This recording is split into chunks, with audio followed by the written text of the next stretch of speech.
Greetings, everyone. Welcome. This is Soul Empowerment, episode number 66. Today, our topic title is Peace Under Pressure. No doubt you've noticed that our world today seems chaotic and overwhelming. As a result, you may find it challenging to remain calm, cool, and collected with everything that's going on. But you know, true peace isn't just a fleeting moment. It's a choice we make every day. And that's what we're going to be talking about today. Before we dive into that, though, I'm going to ask all my co-hosts to introduce themselves. And today I'm going to start with you, Sarah. Hello, folks. I'm Sarah, or Sarah Jane, whichever you prefer. I'm in the UK, just in case the accent was confusing you. I work with the energy of sound in a technique called vocal Reiki. I call that vocal Reiki. Supporting people to reconnect with and heal the hurt, pain and trauma of their inner child.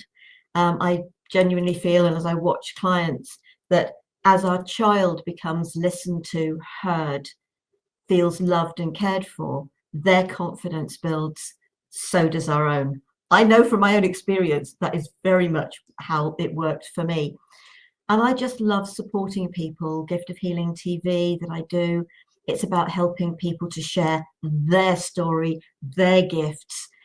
We're here to share our gifts. We're also here to support others to do the same. And that's me in a nutshell. Well, thank you, Sarah, and I'm so glad you're here as always. It's always a pleasure to have you here. Gail, how about you next?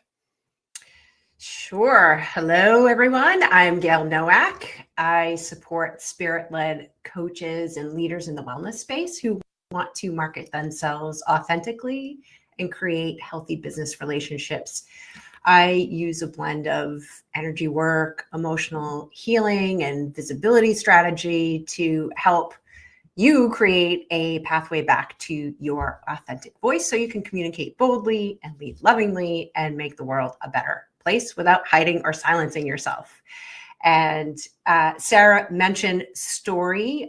Much of my work is rooted in the belief that our personal stories, even the ones, particularly the ones that feel tender or risky, actually hold the keys to our liberation and our leadership and our legacy when they are told responsibility. I know for me personally, breaking my silence about childhood trauma and healing my past really helped me find my voice and turn my pain into purpose and medicine. So that's me in a nutshell. And if you want to learn more about me, you can check out gailnowak.com. Yeah, beautiful. Thank you, Gail. And it reminds me that you and I did a conversation on my other show, Magnificence in Motion. We did that, I think it was last week, in fact. Last week, yeah. Wasn't the topic title, Your Story is Your Medicine? That's right. Yeah, it was an awesome conversation. Lots of great stuff. Great conversation. Covered there. Yeah, and well, I totally agree with you. I mean, we all have a story, but we are not our story. The story is simply a description of events and circumstances and everything else that happened all the way up until now. But there's still more to come. So don't think your story is complete just because that's what's happened so far. Anyway, thank you for that. Scott, how about saying hello and telling us who you are, where you are, what you do, and why? Why do I do it? I do this work. I'm an energetic healer. Don't know if the term is correct, but I help people to heal themselves. I am the instrument. I do not heal people. I don't do that. Sarah and Gail, you were in a nutshell. I don't know if I want to be in a nutshell, but we are in this network of nutshells that speak to one another. I like that. On this level. A network of nutshells. Love it. Yes. So we all have the story. And when I started writing, and the three of you are writers also, is I told my story so I could frame it for myself. And I learned through that. And now my story is a part of me. It isn't everything of me. And David, you're absolutely right. It's that perception that we have that, oh, everything is in this tight, this is where we are.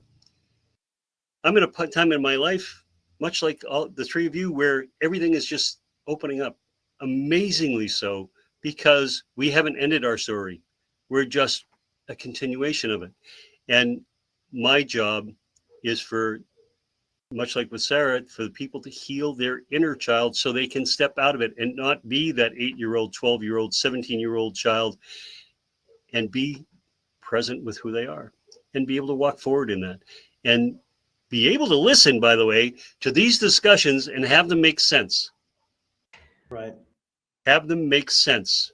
If you're not on that level, those discussions don't make sense. But when you're looking for who you are, what you are, your place in the world, all of a sudden these discussions really start to sound right. It's like all those love songs. When you're 17 years old and you hear a love song and it makes total sense because you just fell totally madly head over heels in love with the girl down the street. They make sense then. Before that, they didn't make a whole lot of sense. Right. But it's the emotions. It's all of that. And so hopefully we are the love song that you can hear now. No, that's a nice way to put it. So we're a network of nutshells and a love song you can hear right now. Beautiful. Scott, you're waxing poetic today, I have to say. I love it. And so this is all really very fascinating to me, because this idea of recognizing our story, that is to say how we got here, connecting with our inner child and learning to love that part of ourselves that we perhaps have cast aside for so many years. These, to me, are two critical elements to help us get to that place that we want to talk about today, which is that place of peace under pressure. And, you know, before I go into the whole peace thing, I think the pressure thing is something that everybody is feeling right now. I certainly am feeling it. I'm guessing that you folks are all feeling it too. There's a lot of stress in the world. All kinds of things going on everywhere, not just in the US or not just in the UK, but everywhere throughout the world. We see all kinds of weird, chaotic stuff that, you know, it's really difficult to deal with, especially when we see other fellow humans struggling or being starved to death or being killed or maimed or tortured or bombed or whatever is going on. That has a collective impact on the entire ethos, on the entire world.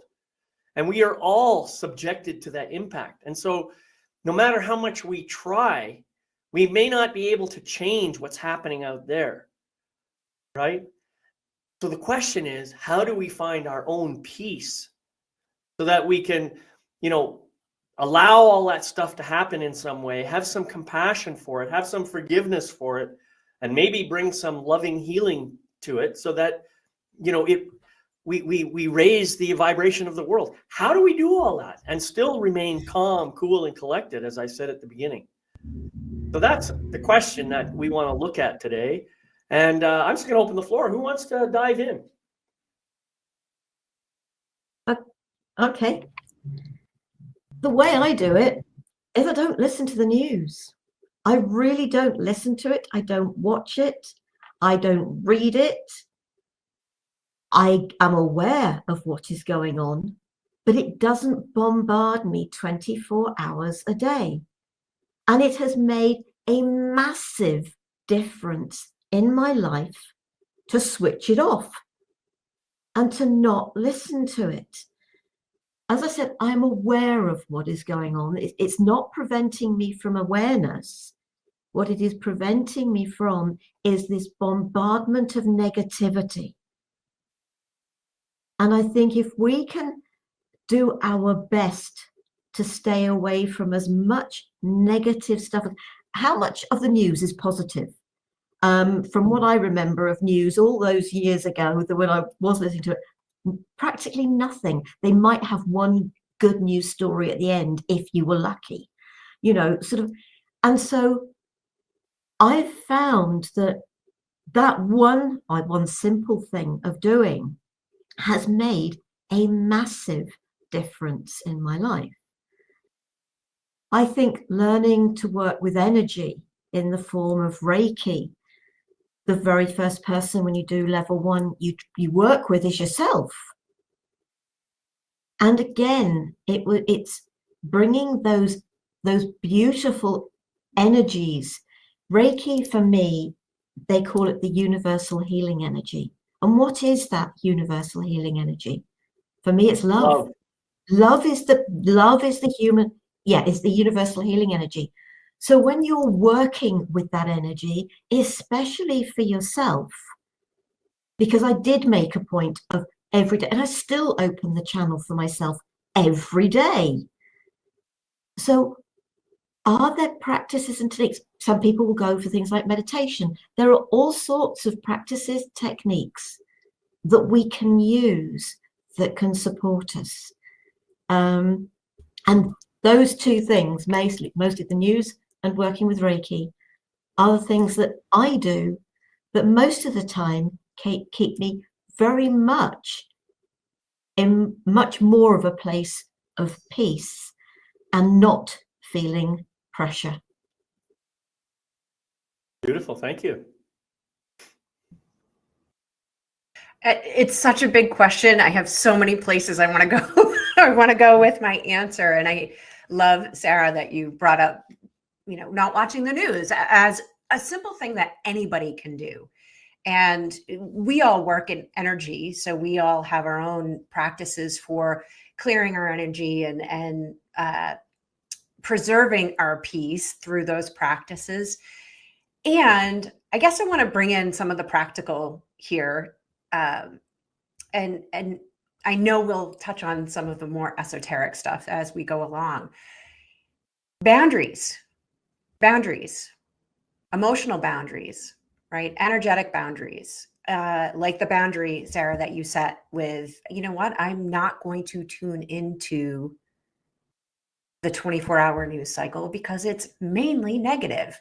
And that does have an impact on us, much like you in right before the pandemic, I decided to cancel my cable, got rid of all those news stations, just have the streaming services. And it's not putting your head in the sand necessarily. The news that you need to know is still going to find you. If you're somebody who cares about the world, you're still going to know what's going on.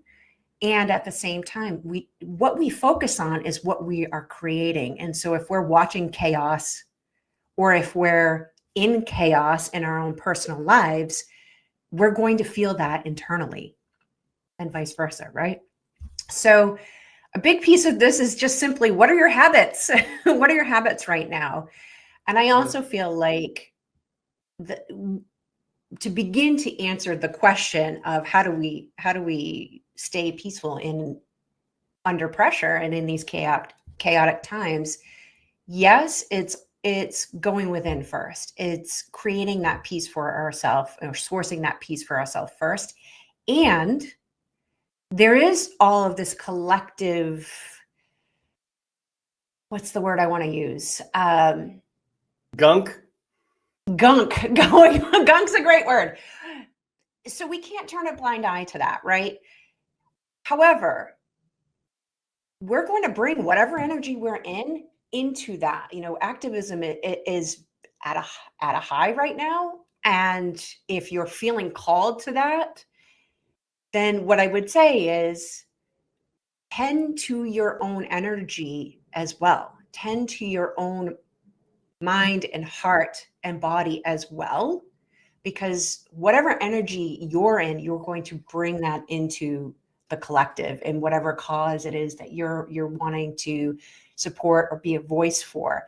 But I do think that we're part of the pressure that we're feeling is how are we going to actually not only show up for ourselves, but show up for this collective change that we're going through, and understanding that this is part of a transformation that's happening globally and happening collectively. And so really working on our own inner peace is a big piece of that equation. Great. Thank you. Scott. That was you've covered quite a bit on that one. We've all, I think, talked to people who may or may not have ever known peace in their life. They were raised in a chaotic household, dysfunctional. they were, there were triggers constantly within them. And so they don't know what that is. And I find that in speaking with those clients, they're the ones that get affected by all that negativity much more readily. And I like Sarah, I look at what's going on, but I don't take it in. I don't take a lot of that news in.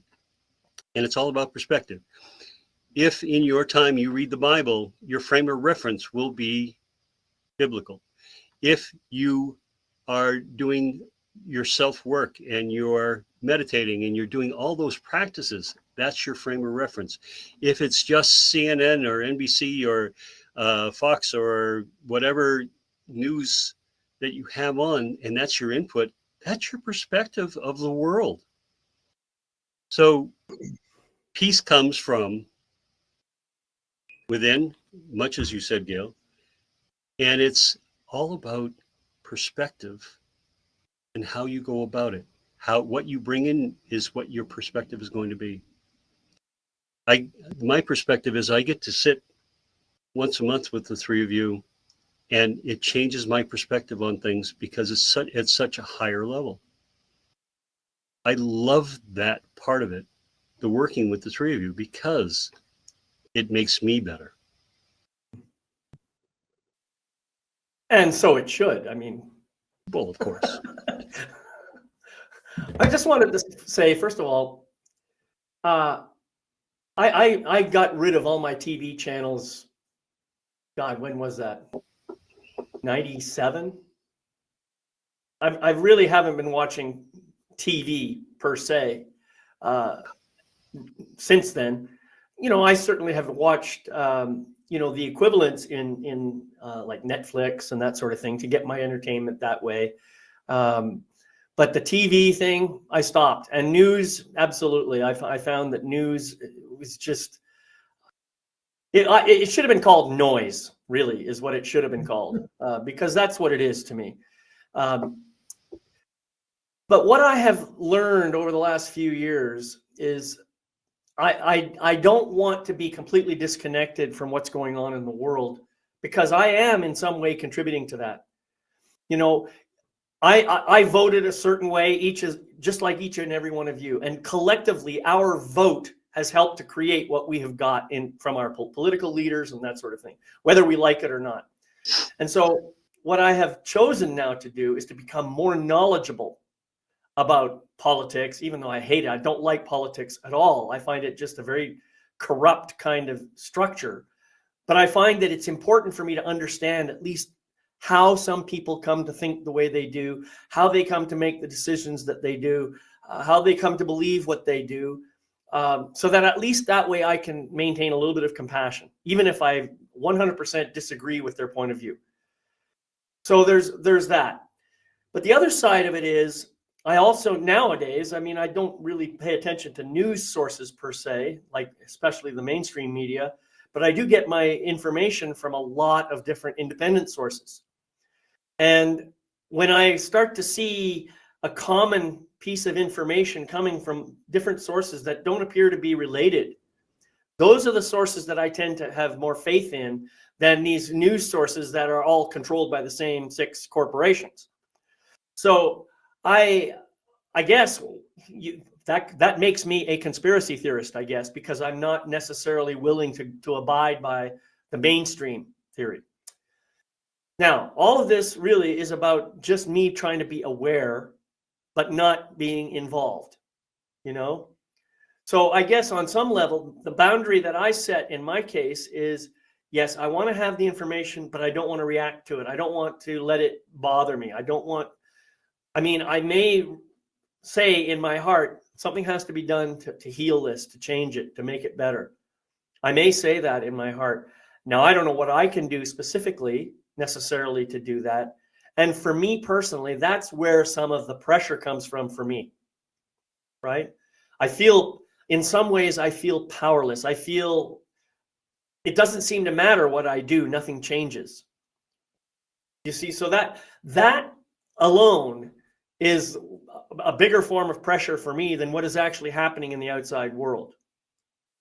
And I think most people will have that kind of situation going on. What the hell can I do about it? You know, I'm just one person. I'm just a tiny little cog in this big machine. And if you pulled this cog out, it probably wouldn't make any difference. Well, it might, but you know, I mean, we know on a spiritual level that it does make a difference, right? But that doesn't stop the ego mind from its stories and everything else that it wants to say. So my only solution at this point is to sit and meditate, and to bring my heart into coherence with compassion, forgiveness, love, and, you know, generosity, abundance, gratitude, those qualities that I really feel strongly in favor of. Okay. That doesn't mean I don't feel some of the negative energy that comes about as a result of things that are going on in the world. You know, it doesn't mean that I don't still sometimes feel anger coming up inside me when I see horrific things happening to people. It just means that I know that from where I am right here, right now, I may not be able to do something to change that, but I can do something to change how I respond to it, and the kind of energy I create within myself. That is the level of control that I have. So meditation is a powerful tool for me. Coherence meditation, some people might call it prayer. I mean, I'm not actively praying like to a god or to a deity or anything like that, but I am meditating, trying to bring my own soul to the maximum level of compassion and love and forgiveness that I can do. That's kind of how I do it. Okay. So everybody's going to have their own different techniques. And I know that for me, that works. Right.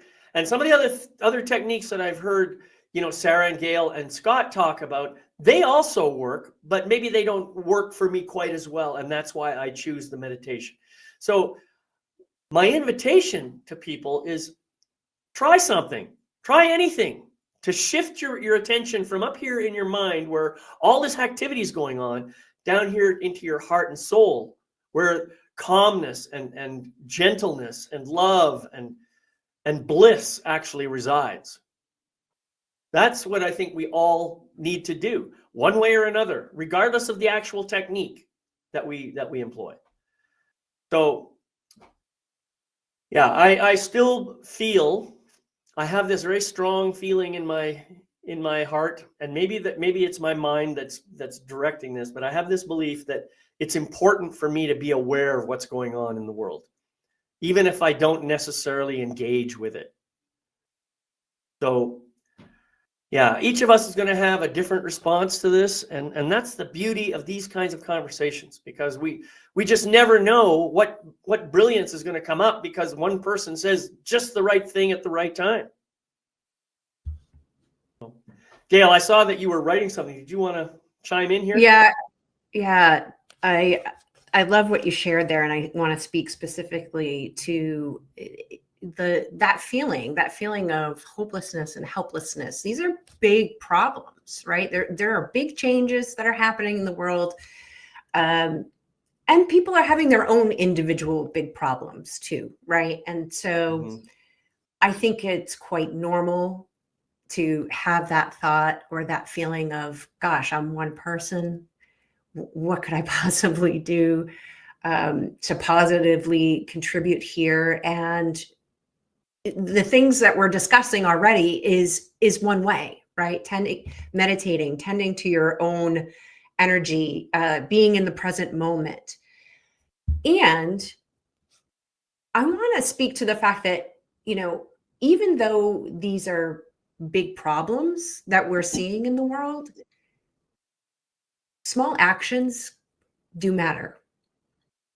If that's something that you feel called to do.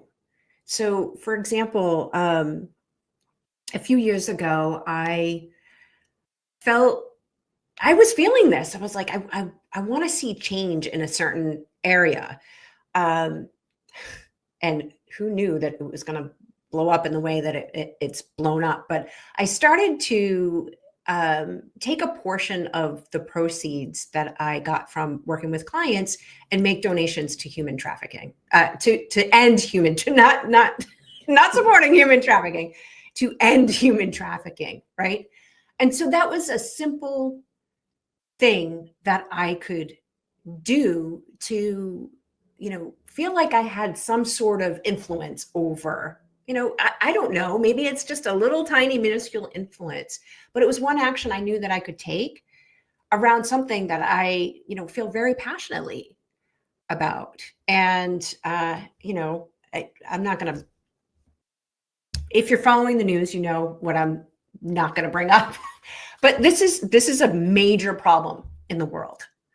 And so who knew that contributing part of my revenue and my income to that, maybe that's really needed, right? And if there's thousands or millions or even hundreds of people like me who are making regular contributions, then maybe that's going to help support changing that pattern in our society, right? And so as an individual, we might not think that we can affect too much change.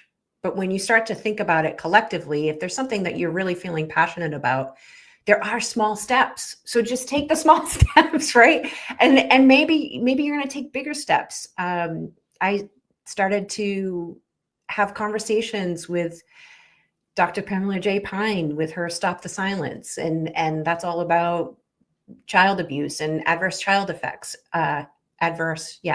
childhood experiences, and really helping her get her message out and helping to change again this problem that I see in the world where kids are silenced, kids are being abused, kids are being trafficked. So this just happens to be my thing. And it feels like a very big thing, but we all can contribute in small ways. And sometimes that's enough, especially if there are many of us making those small steps. So I really wanted to speak to that because again, back to the initial point that I made earlier is I do feel like we're not going to be able to stay on the sidelines and continue to just sort of be isolated and insulated in our own bubble for very long. I mean, I think and here we are, right? Like we're walking a spiritual path, we're light workers, whatever the label is that you want to use, but we're compassionate and big-hearted people who want to see a better world. And so at some point we're going to have to take action on that. Mm-hmm. And this is the lead up, right? Taking care of ourselves, taking care of our emotions, taking care of our energy, and recognizing, you know what, even if it's a small thing, that small thing does matter. Yeah, I think that's a really powerful message. So thank you for sharing that. One caveat I'd like people to just be aware of, if you are feeling called to make donations somewhere, really vet the charities. There are many charities, I put quotes around that word, 501c3 organizations that they may seem on the surface to be charitable organization, but they are doing things with your money that you may not be aware of. So do your due diligence and make sure you choose carefully who you put your money, who you give your money to. Anyway, thank you for that, Gail. That was a great share. I like it. Yeah. Sarah, what did you have that you wanted to share? You know, what Gail was saying, there's that saying, isn't there? If you want to see a change in the world, start with yourself. Exactly. And it is that important and it's that pebble in the pond. If you don't throw that pebble, if you don't take that action, and it's just like, and as Gail was saying, one person, but if what you do encourage somebody else to do the same and encourages, it's that pebble in the pond. It brings in more and more people. We don't have to take huge actions. We really don't have to take huge actions. And even if you don't want to do something physically, to be a part of something. With the Reiki, I was taught very much that we offer the energy, we don't give it.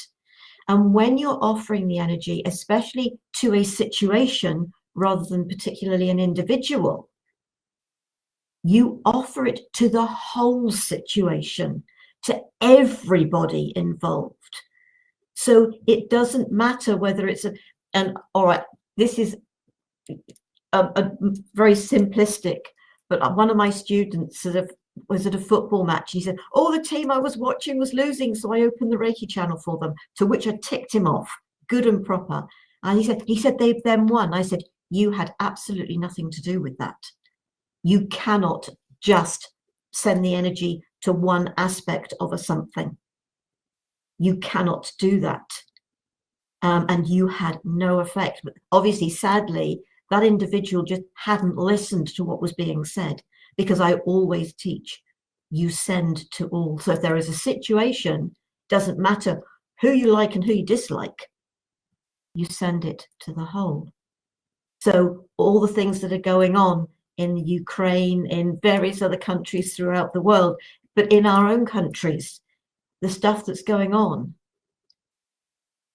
every night with my healing list, the channels get opened for everyone. There is no saying I exclude this, and this. It's for everyone. Because what we're then doing is holding an energy of love, of caring, of support, of understanding, of forgiveness, all these words. Because being a believer that we choose the experiences that we have in this life, that goes for every single person in this world. And so there's a whole lot of stuff going on at the moment, and we may not understand the reasons behind it, but as everything and I think it was Neil Donald Walsh, but somebody, when everything is falling apart, perhaps it is falling together. And so if that helps us to feel less pressure, to feel more peace, that we do not have to get involved in the angry, negative side of these things. We can just hold an energy of, it's not necessarily acceptance, but it's an energy of just putting that love and that care out for everybody involved. We all, as David said, we all have our own ways. That is one of my ways of making sure that it goes to everyone, that I am not saying, oh, no, they can't have it. It's got to be for them only. It doesn't work like that. That's not how life works. So that's all I would sort of say is, be the change you wish to see in the world.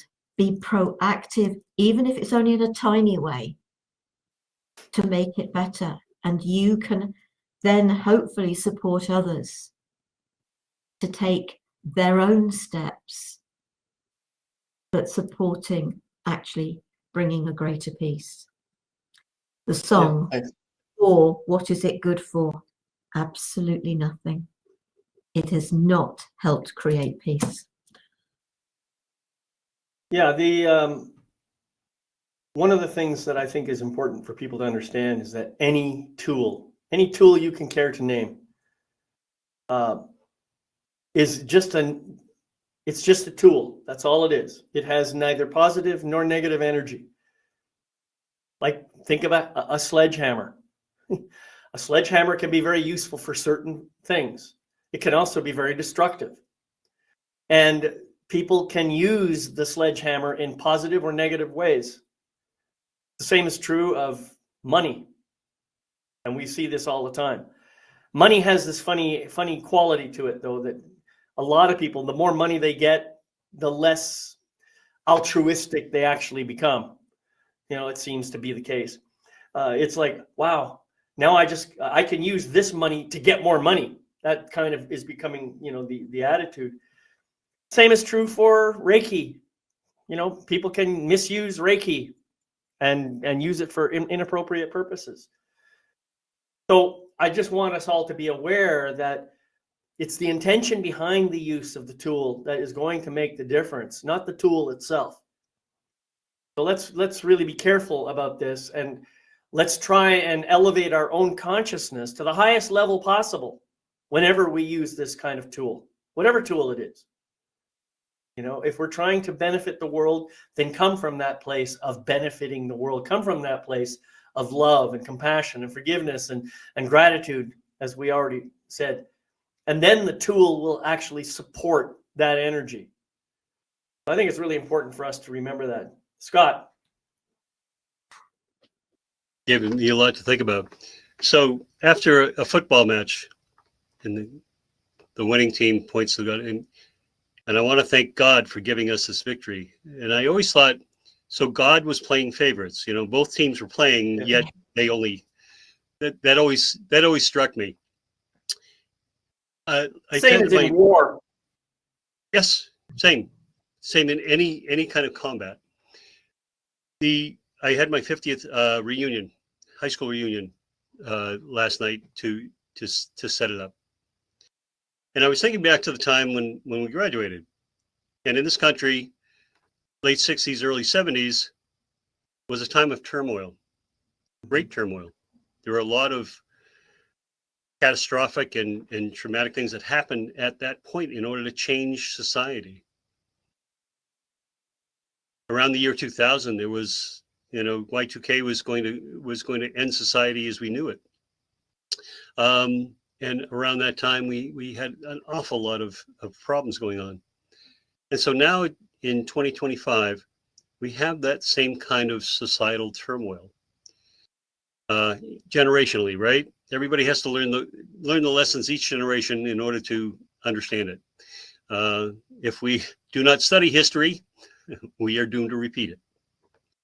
And that seems to be the case, that life gets too good, and then we take things for granted, and then things are taken away because we don't work at it or have to work at it as hard as maybe our parents did or our grandparents did or the like. The thing I wanted to was about, David, you brought up learning, understanding, taking everything in from independent places to be able to find a common thread and to make up your own mind about things and not react to what's the latest thing that's on the television, that may or may be not be what really happened. All of us know that videos can lie very easily. Any video. We're all standing in front of a screen, but who knows what's around us? There could be 5 people just standing around me. Nobody would know it. So it's that perception again. I go back to perception and about how we see things, how we view things, what comes up for us, how we get triggered. And it's all about the peace that we have within here. We all, 3 of us, 4 of us, talk about compassion, understanding, love. It's hard for a lot of people to maintain that. And the only way to maintain that I've found is to be able to do those routines, those rituals on a daily basis to make sure that I am grounded, that I am fully grounded. How do you perceive being grounded, right? I can stand on my own 2 feet. I can go forward because I know that I'm grounded in being me, in my heart, that I'm grounded in my the boundaries that I have, that they help protect me, that I know that I can walk into any situation and I can be me. I don't have to change for anyone else.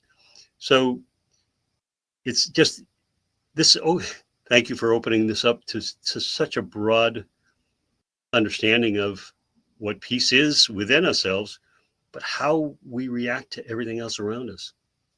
Yeah. And last but not least, it's not bad that people are getting activated to be more active for society.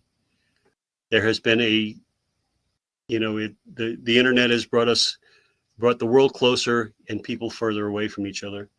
And this activism is a way to get closer and connect and bring more of their energy than they've had to before. And I think that is a positive outlook for people, because the more engaged they are, the better life is for everybody. Right. I really love what you're saying about, practicing, and you use the word ritual. It doesn't have to be a ritual, just has to be a regular practice. But ritual is helpful because it creates a kind of a spiritual essence around it that I think maybe magnifies the intensity of the practice. So you can maybe light a candle, or you can say, do your prayer beads or whatever. You have some kind of a ritual process that gets you into that state that allows you then to elevate your consciousness. So the practice is really, really important. But the other thing is, and Gail, I remember when we were talking about this topic, one of the things that you brought up, which I thought was really fascinating, was this idea of, I think you called it pre-paving your response or something like that. So in other words, kind of preparing for the worst case scenario and then coming up with some kind of response, or how you desire response, and then doing that when it actually happened. Talk a little bit about that and how you actually implement that in your life. Yeah, I'm glad you brought that up, because that was Scott said practice, and that jogged my memory. And I wish I could say like I just had this brilliant idea and started doing it. But just say it. Just say it. Yes. Yeah, right. I really came into it through experience. Several years ago, before my mom died, she went into the hospital for several months. She was supposed to have heart surgery. But she was so sick. She had kidney disease. She had all kinds of things going on physically with her. And it was really touch and go. She was too sick to have the surgery. She was in intensive care in Boston. And, my whole life for about 7 months was just going in and out of Boston every day, because it was just me and my sister, So I had just started to implement some meditation practices, and in some ways I'm kind of wired for crisis, I guess, because of the environment that I grew up in. And so I looked really like everything's cool. Like this is sort of my default, right? Everything's cool. I'm fine, holding everything together. And also like this is the thing that I'm doing right now. This is what I'm focused on. But I had 2 young kids at home. I got a husband that's working. I'm barely seeing them. And this is going on for like 7 months. And the first 3 or 4 of those months was like, is she going to get the surgery? Like, is she even going to live to get the surgery? Right.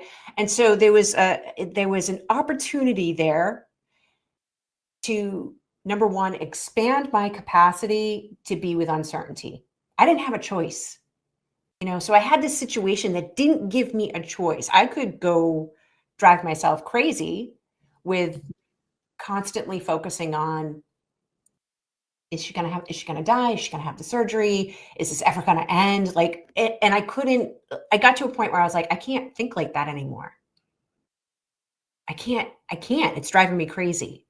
And so it helped me reframe and adjust my focus into, this is what we're doing today. This is what's happening right now. It helped me become more present. And it was, pre-paving the way, because what happened 2 years later, we got the pandemic. And suddenly this whole feeling of like, we don't know what's going to happen. We don't know how long this is going to take. And at this point, I was going deeper and deeper into my healing. So I had other practices and I was doing them. I didn't stop after my mom got better and came back home and everything was fine. I kept doing those practices. So by the time the pandemic rolled around, and understandably, everybody's, like, oh my gosh, what's happening? Are we safe? Are we all going to die? I felt at peace. I felt at peace for much of it. I mean, there were other places where I felt the pressure. But because I had my practices And I continued to do them when things were good too, not just when things were lousy or scary or uncertain. It really helped me pre-pave the way for when those unexpected and uncertain things came up in my life. Oh, that's really beautiful. Thank you for that. Yeah, Scott, go ahead. I use ritual to define it is a practice where you are present. When you do it enough, it's like when I learned yoga. I was more worried about where my hand was, where my leg went, and how I was supposed to kind of turn. After I got into yoga, it then became more of a practice of meditation because I didn't worry about the physical.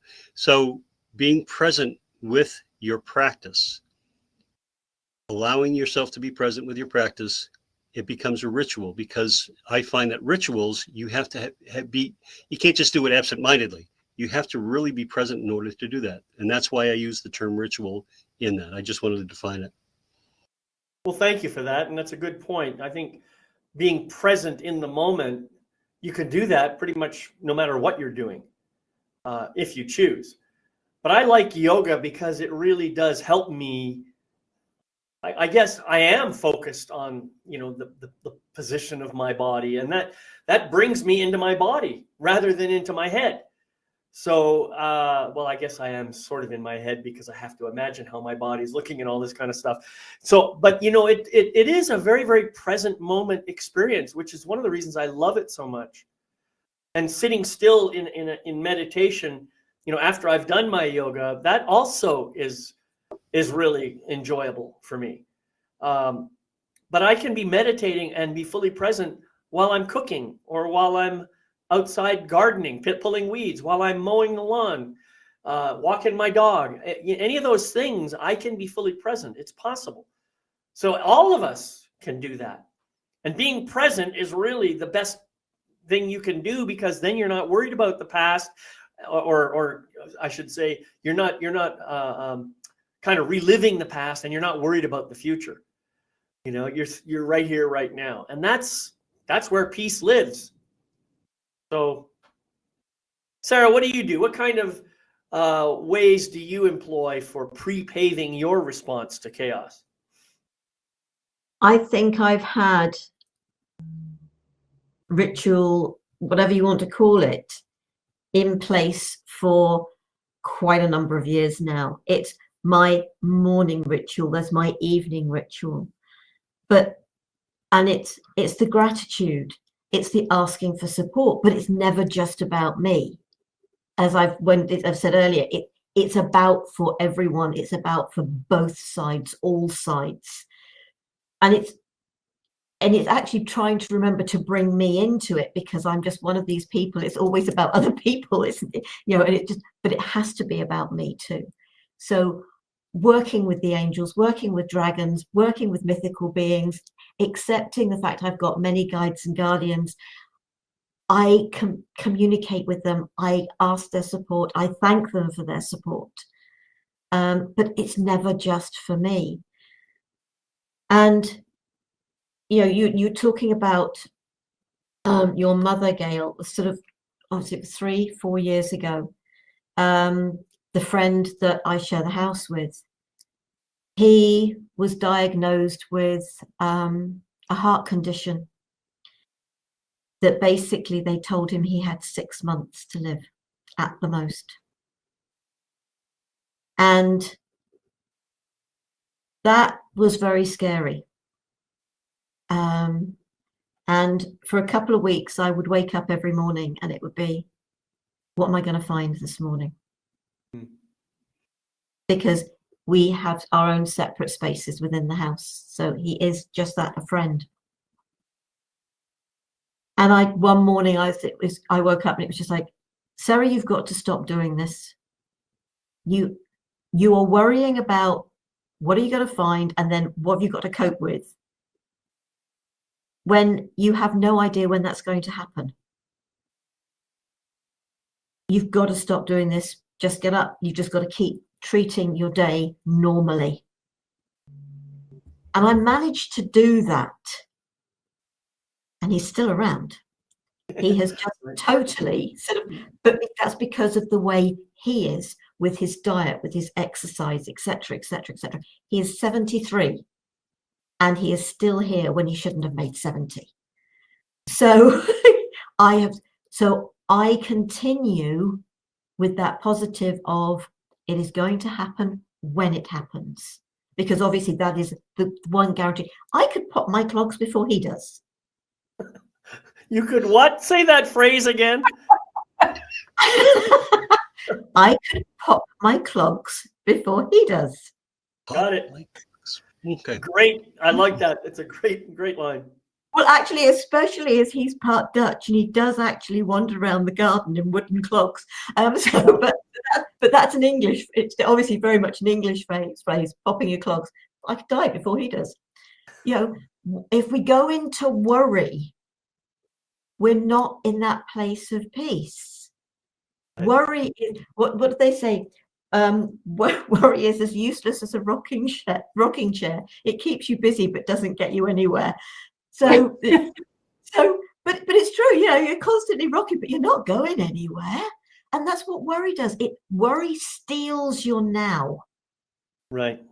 Mm-hmm. So to be able to find peace is to get out of that ego monkey mind of worry, of fear, because that's where I was. It was, I was afraid of what I was going to find every morning. And it was just like, I've got to let this go. I have absolutely got to just, because he will go when it's his time. And why am I going to put myself through this every single morning? That was just too distressing and stressful. So find what works for you. That's all I would say. Right. You brought something up here that I think is really important. This idea of the rocking chair, the constant agitation of worry. Part of the process that we're trying to encourage here is stop the rocking and come back to stillness. Because while you're doing all this rocking, moving back and forth, you're maintaining a higher level of energy, and that makes it hard for your nervous system to kind of settle down, right? Whereas if you actually take the time to say, oh, I see, I am rocking back and forth here. Let me stop doing this and see what happens. Then you can notice that the nervous system starts to settle down. It quiets down. Your heart kind of settles down. Your mind quits with all its noise. And eventually you get yourself back in your heart and your soul. It's really about finding that tool that allows you to be still, to be present, and to be connected to that core of who you really are. That's where your peace is. I mean, I think we're repeating ourselves here, or I think I'm repeating myself at least. But I think that's important because we're coming back to the same basic truths every single time. Scott, did you have something? I saw you nodding there a moment ago. I thought you wanted to speak. Well, I'm sorry. I shouldn't agree with you. Oh, okay. So, well, you don't have to agree with me. Well, here's the image of the rocking chair. I absolutely adore it, Sarah. And it all depends on how you're doing it. Some people, they're rocking back and forth and they're just very anxious and they're very nervous, and the parasympathetic is turned way up to high, and it's this nervous energy and they can't shut it down. Whereas when I'm sitting on the porch in the rocking chair, rocking back and forth kind of slowly, for me, it's kind of meditative. It's really enjoyable. It's really soothing. If I'm holding a baby, and you have that rocking motion, it is especially, nothing smells better than a baby's head. That newborn head, and you're just holding them. So again, it's the rocking chair can be all things, depending on how you perceive it and how you use it and how you do it. So It it's really just like a struck me. sledgehammer, then, is what you're saying. It's rocking chair sledgehammer. Yes, Yep. exactly. Hopefully not putting the two together. Beautiful. Gail. I think what I'm hearing in Sarah's share is also, we have this need, or our mind, our ego has this need to control, or we have this illusion of control when in fact the only thing we can control is our emotions and our behaviors and our thoughts, right?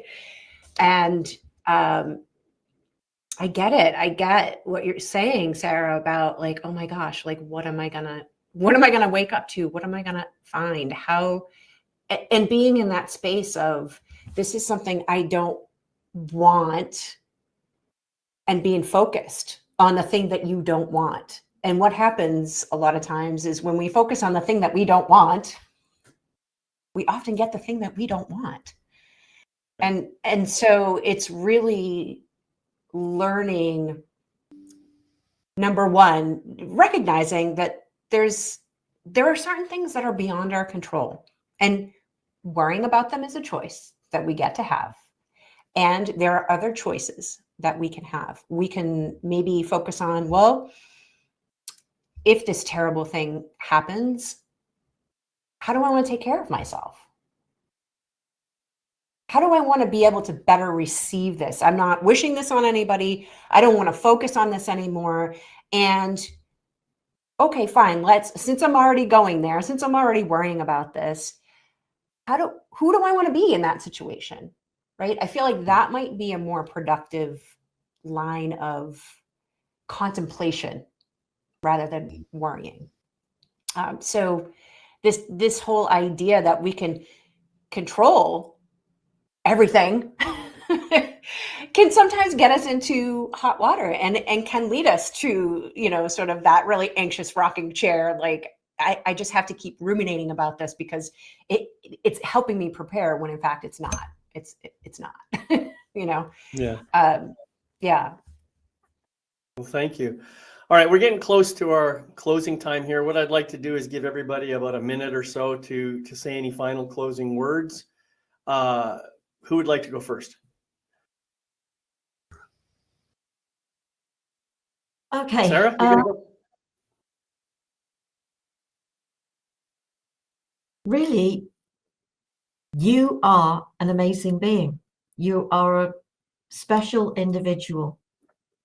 And if we listen to our heart, but as the saying goes, don't forget to follow your heart, but don't forget to take your mind with you. Follow your heart.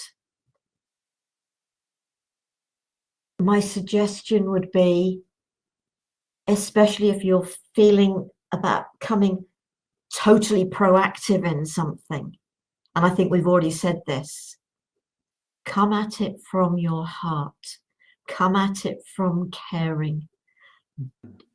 Avoid the anger, the frustration, the negative energies. The more we can bring that caring, that thoughtfulness, the consideration into what we bring, we can help to keep the energies calmer, and we are more likely to achieve with the calmer, less angry energies than we are with the energies that are angry and bullying and manipulative, etc. So try and stay as heart-centered as possible. Yeah, beautiful. Thank you, Sarah. Scott. To everybody listening to this, I hope they understand the love song that is being said by this panel of four. I hope it makes sense. I hope it is in the vibration that you're in.